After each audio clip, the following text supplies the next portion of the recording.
Hello everyone, welcome back to a channel Simplified Learner. Hope you all are doing great. And आप सभी ने community post में participate किया, quiz में part ले रहे हो। रोज़ 9 बजे सुबह मैं क्विज़ वहाँ पे डाल देता हूँ। अलग अलग तरह के क्वेश्चंस आपको देखने मिलते हैं वहाँ पे। एंड अगर आपने चैनल को सब्सक्राइब नहीं किया तो अभी कर लो चैनल को subscribe and press the bell icon to get the earliest notification of all the upcoming videos. And सारे वीडियोस को ज़रूर देखना, बहुत ज़्यादा इन्फॉर्मेटिव होता है। और इस वीडियो में हम लोग काफ़ी ज़्यादा इन्फॉर्मेटिव चीज़ डिस्कस करने वाले हैं जो अक्सर आपको क्वेश्चंस पूछे जाते हैं उस पर। So we are going to discuss about JavaScript. And JavaScript में बहुत स्पेसिफिक टॉपिक है, that is pass by value and pass by reference. इन दोनों का डिफरेंस देखेंगे और इन दोनों को कैसे लिखा जाता है, इनके सिंटैक्स क्या है, वो सब हम लोग देखेंगे इस वीडियो में। तो without wasting any time, let us start with the video.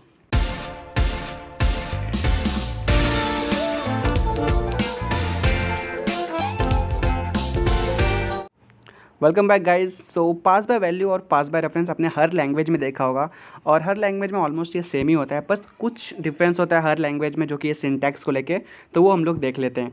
So pass by value को हम लोग पासिंग और कॉपिंग बाय वैल्यू भी कहते हैं। तो इसका डेफिनेशन क्या है, बहुत ही सिंपल है। So in very simple terms we can say that passing और copying by value means changing the copied value. जो वैल्यू हम लोग कॉपी करेंगे बी में, उसका value does not affect the value store in A and same vice वर्सा।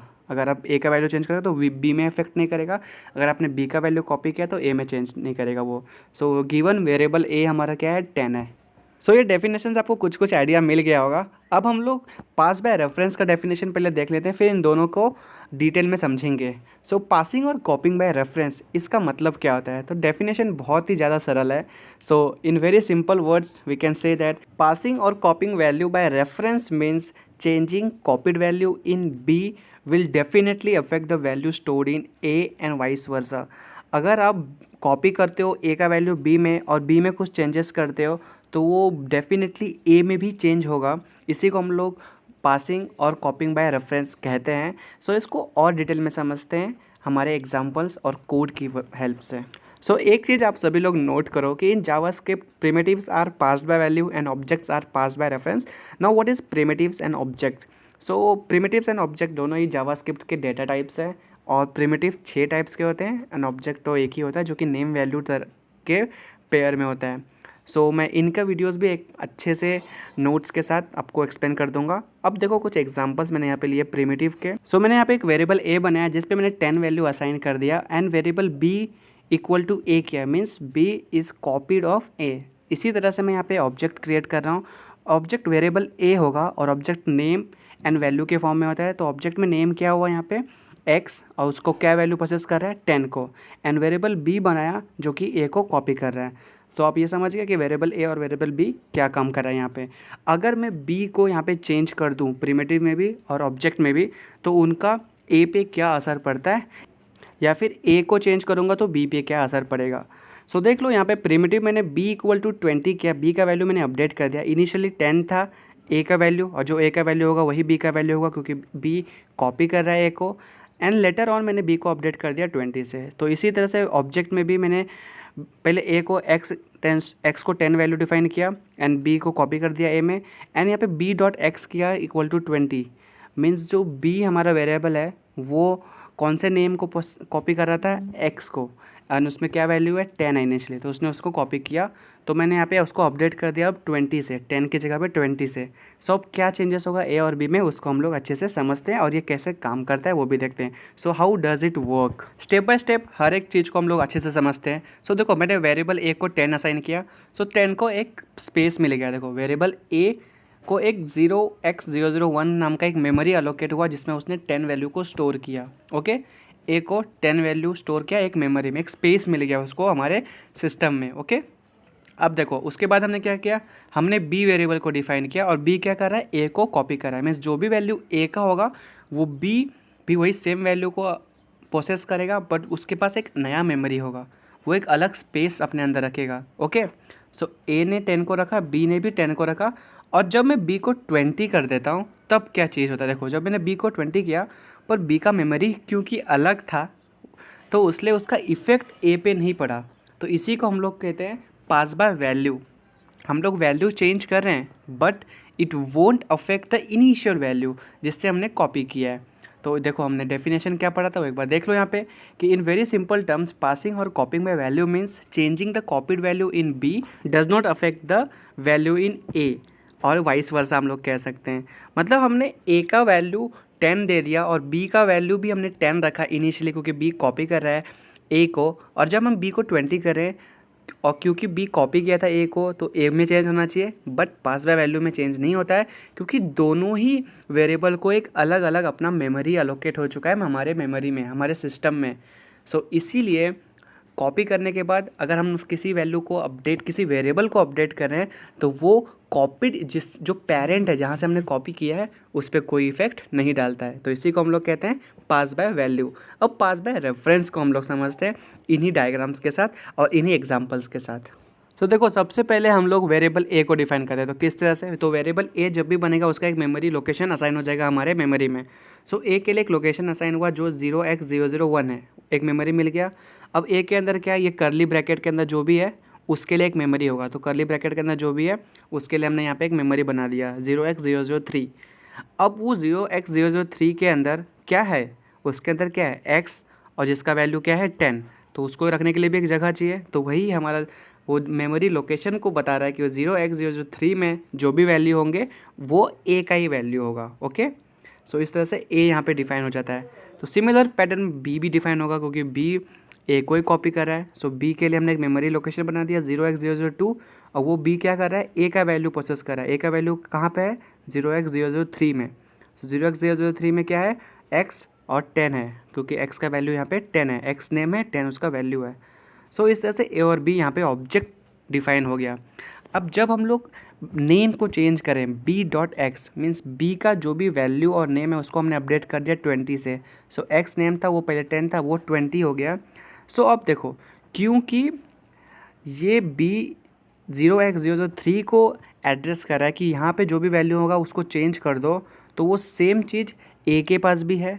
सो अगर हम लोग b में चेंज करेंगे तो वो a में भी चेंज होगा, या फिर अगर हम a में चेंज करेंगे तो वो b में भी चेंज होगा। तो इसीलिए इसको कहते हैं हम लोग पास बाय रेफरेंस।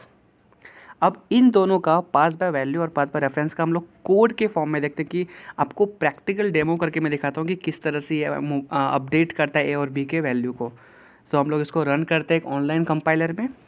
फर्स्ट एग्जांपल हम लोग देखते हैं पास बाय वैल्यू का, जिसको हम लोग प्रिमिटिव भी करते हैं, और मैं इसका थीम ब्लैक कर देता हूँ, वो ज़्यादा बेटर होता है। वाइट से अच्छा मुझे ब्लैक लग रहा है। पहले वाइट में देखते हैं कि ये विजिबल है कि नहीं। सो पास बाय वैल्यू और प्रिमिटिव का हम लोग कोड करेंगे सबसे पहले, और ये मुझे लग रहा है तो विजिबल नहीं है, तो मैं इसका थीम ब्लैक ही कर दूंगा, वो ज़्यादा बेटर होगा। सो वेरिएबल ए को मैंने यहाँ पे 10 असाइन किया और वेरिएबल बी क्या कर रहा है, ए को कॉपी कर रहा है। सिंपल सा कोड है, कोई दिक्कत नहीं। अब हमको console.log करना है। console.log हम लोग जावा में प्रिंट करने के लिए करते हैं। सो console.log और हम लोग प्रिंट करेंगे ए और बी का वैल्यू। तो यहाँ पे मैं स्टेटमेंट लिख देता हूँ कि console.log कोड्स के अंदर ए और ए का वैल्यू यानी हमको आउटपुट में देगा, एंड console.log बी कॉलन और ये हमको बी का वैल्यू करके देगा। सो सबसे पहले ए और बी को देख लेते हैं, क्या बी ए का वैल्यू कॉपी कर पाया है या नहीं। सो इसको मैंने डाल दिया, एंड इसको हम लोग अभी रन करके देखते हैं कि क्या आउटपुट आता है। सो जैसे इसको रन करेंगे, यहाँ पे देख लो ए का वैल्यू 10 था, बी में हमने कोई वैल्यू डाला ही नहीं है, बट बी ए को कॉपी कर रहा है, इसलिए हमको यहाँ पे मिल चुका है कि b equal to 10। So you can see here. So इस तरह से हम लोग कोई भी वेरिएबल को कॉपी कर सकते हैं किसी और वेरिएबल में, सिंपली उसको असाइन करके कि b इक्वल टू ए या a इक्वल टू बी। अब हम लोग अपडेट करते हैं हमारे b को और देखते हैं क्या चेंजेस होता है। सो मैं एक स्टेटमेंट लिखूंगा ताकि हमको डिफरेंस करने में ईजी हो जाए। सो console.log कोड्स के अंदर लिखते हैं कि आफ्टर अपडेटिंग b वैल्यू क्या असर पड़ता है हमारे a और b पे। So after updating b value, और फिर हम लोग यहाँ पे सेमीकोलन डाल के नीचे आएंगे एंड लिखेंगे b इक्वल टू जो भी वैल्यू b का हम लोग अपडेट करना चाहेंगे। तो हम लोग एग्जांपल में जो लिए थे वही यहाँ पे कोड करेंगे। सो b इक्वल टू यहाँ पे 20 करते हैं, क्योंकि हमने वहाँ पे 20 लिया था। सो b इक्वल टू 20 करते हैं, सेमीकोलन डालते हैं, एंड अब हम लोग कंसोल करेंगे फिर से और a और b को, और देखेंगे क्या a और b का वैल्यू में क्या चेंज हुआ है। सो console.log a, क्योंकि आपको पता है पास बाय वैल्यू में अगर हमने a को अपडेट कर दिया, a को असाइन किया तो उसको अलग मेमोरी मिल जाता है, b को असाइन किया तो उसका अलग मेमोरी हो जाता है। फिर आप किसी में भी चेंज करो तो वो फ़र्क नहीं पड़ता है। सो इस कोड से हमको आउटपुट में क्या मिलेगा ए का वैल्यू 10 ही रहेगा, सिर्फ बी का वैल्यू अपडेट होकर 20 मिलेगा। सो इसको रन करके देखते हैं कि क्या आउटपुट हमको मिलता है। सो देख लो, रन किए हम लोग कोड को। सो देखो इनिशियली ए 10 था, बी 10 था, क्योंकि हमने कॉपी किया था बी को ए को बी में, एंड अपडेट किया हमने बाद में बी को 20 से, तो ए को कोई फ़र्क नहीं पड़ा और बी सिर्फ चेंज हो गया 20 से। सो इसी को कहते हैं हम लोग पास बाय वैल्यू, और जो कि हमारे पीपीटी में भी हमने देख लिया था कि इस तरह से कुछ था, क्योंकि सबको अलग अलग मेमोरी लोकेशन यहाँ पे मिला हुआ है। अब हम लोग पास बाय रेफरेंस की तरफ बढ़ते हैं और ऑब्जेक्ट क्रिएट करके देखते हैं जावास्क्रिप्ट में। सो मैं इन कोड को फ़िलहाल के लिए कमेंट आउट कर देता हूँ, एंड हम लोग बढ़ते हैं पास बाय रेफरेंस की तरफ। ये विजिबल नहीं होता है जब इसको डार्क थीम कर देते हैं, बस लेट्स से हम लोग जब कोड करेंगे तो समझ जाएगा। पास बाय रेफरेंस मतलब हमको यहाँ पे ऑब्जेक्ट क्रिएट करना पड़ेगा। सो वेरिएबल ए हमने यहाँ पे डिक्लेयर किया, एंड कर्ली ब्रेसेस के अंदर हमको नेम एंड वैल्यू पेयर के फॉर्म में लिखना है। सो एक्स नेम है, कॉलन वैल्यू हमारा यहाँ पे 10 है, एंड वेरिएबल बी हमने असाइन किया, मीन्स वेरिएबल ए को एक मेमोरी मिल गया, वेरिएबल बी को एक मेमोरी मिला जो कि ए को कॉपी कर रहा है। अब हम लोग कंसोल डॉट लॉग करेंगे ए एंड बी को, मतलब हम इन दोनों को प्रिंट करके देखते हैं कि क्या वैल्यू आता है इन दोनों में, console dot log b, and इसको हम लोग एग्जीक्यूट करेंगे, मीन्स रन करके देखते हैं कि क्या बी ने ए का वैल्यू कॉपी किया। सो देख लो क्या चेंजेस आता है इसमें। सो हम जैसे इसको रन क्लिक कर रहे हैं, यहाँ पे आउटपुट आ गया हमारा ऑब्जेक्ट के फॉर्म में ही आएगा आउटपुट, ये याद रखना, नेम एंड वैल्यू के पेयर में। सो ए को असाइन हुआ था एक्स, जो वैल्यू 10 को अपने साथ रख रहा है, सो बी ने उसको कॉपी किया एंड सेम टू सेम हमको आउटपुट यहाँ पे दे दिया। सो इसी को कहते हैं हम लोग पास बाय रेफरेंस। अब हम लोग चेंज करने के बाद देखते हैं क्या अपडेट होता है इसमें। सो यहाँ पे हम लोग लिख देते हैं console dot log after updating B value को अपडेट करने के बाद ए और बी में क्या चेंजेस आता है।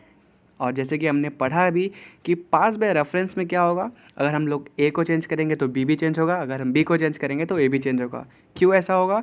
क्योंकि ए और बी एक ही एड्रेस को पॉइंट आउट कर रहा है, मीन्स नेम को पॉइंट कर रहा है, जो कि एक्स है, और एक्स क्या है 10 है। अगर वो 20 होगा तो दोनों में चेंज होगा, 30 होगा दोनों में चेंज होगा, समझ गए। So B dot X equal to 20 किया, और हमने कंसोल डॉट लॉग किया ए को एंड कंसोल डॉट लॉग किया बी को, और जैसे हमने इसको रन किया आप देख लो कि after updating B value X colon 20 means A भी 20 हो गया एंड बी भी 20 हो गया। सो इस तरह से पास बाय रेफरेंस काम करता है, यानी आपको कोड में बहुत ज़्यादा हेल्प करेगा। कोई अगर पूछ लिया कि pass by value pass by reference क्या है, तो आप आंख बंद करके 1 सेकेंड में उनको आंसर दे सकते हो। ये एक्सप्लेनेशन बहुत कामगार होंगे आपके लिए। So I hope you understand the concept of pass by value and pass by reference in very simple language. तो ये वीडियो को शेयर करो और अच्छे से इसके नोट्स बना लो, ताकि आप कभी ये ना भूलो कि पास बाय वैल्यू और पास बाय रेफरेंस क्या है और किस तरह से काम करता है। Happy learning and do share the video.